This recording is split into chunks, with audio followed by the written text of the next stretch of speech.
आज पापा अंकुशा एकादशी है। इस एकादशी के महात्म्य का हम श्रवण करें। पापा अंकुशा एकादशी। युधिष्ठिर ने पूछा, मधुसूदन, अब आप कृपा करके यह बताइए कि अश्विन के शुक्ल पक्ष में किस नाम की एकादशी होती है और उसका महात्म्य क्या है।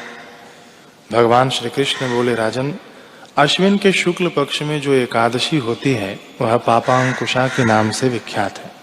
वह सब पापों को हरने वाली, स्वर्ग और मोक्ष प्रदान करने वाली, शरीर को निरोग बनाने वाली तथा सुंदर स्त्री, धन तथा मित्र देने वाली है।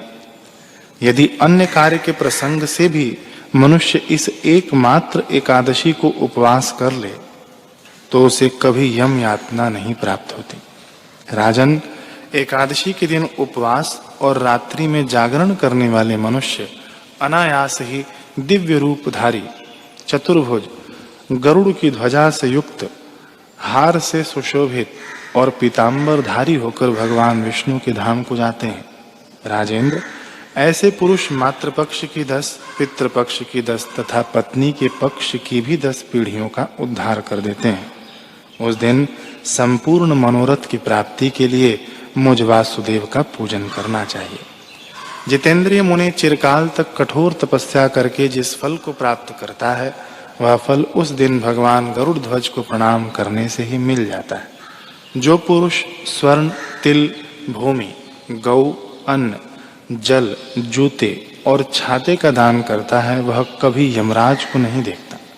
नृपश्रेष्ठ, दरिद्र पुरुष को भी चाहिए कि वह स्नान, जप, ध्यान आदि करने के बाद यथाशक्ति होम, यज्ञ तथा दान वगैरह करके अपने प्रत्येक दिन को सफल बनाए।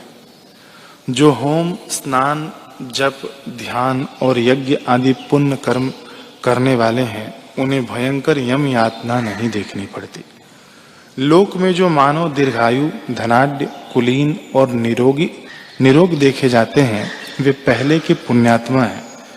पुण्यकर्ता पुरुष ऐसे ही देखे जाते हैं। इस विषय में अधिक कहने से क्या लाभ। मनुष्य पाप से दुर्गति में पड़ते हैं और धर्म से स्वर्ग में जाते हैं। राजन, तुमने मुझसे जो पूछा था उसके अनुसार पापा अंकुशा एकादशी का महात्म्य मैंने वर्णन किया और अब और क्या सुनना चाहते हो।